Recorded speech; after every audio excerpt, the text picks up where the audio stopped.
మనుషులందరూ మిమ్మల్ని కొనియాడినప్పుడు మీకు శ్రమ. లూకాసువార్త 6:26 నిన్ను మెచ్చుకునేవాడు దేవుడే, నీకు ప్రతిఫలం దయచేవాడు దేవుడే.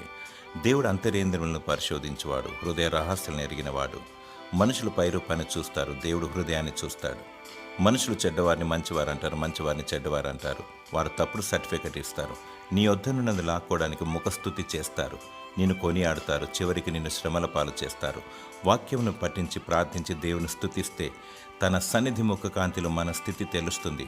హృదయపూర్వకంగా దేవుని పాదాల చెంత తగ్గించుకుని కృప దేవుడు నీకు అనుగ్రహిస్తాడు. నిన్ను నీవు తగ్గించుకో, హెచ్చించబడదవు. దినదినం ప్రభు కొరకు చనిపో, పునరుత్థాన శక్తిని పొందుకుంటావు. యేసుక్రీస్తు ప్రభునందు రక్షణ మారు మనసు పొంది ఆయన నామంలో బాప్తిసం తీసుకొని లోకానికి వేరై పరిశుద్ధత కలిగి ప్రత్యేకింపబడి వధూ గుంపులో ఉండినచో ఎత్తబడదవు.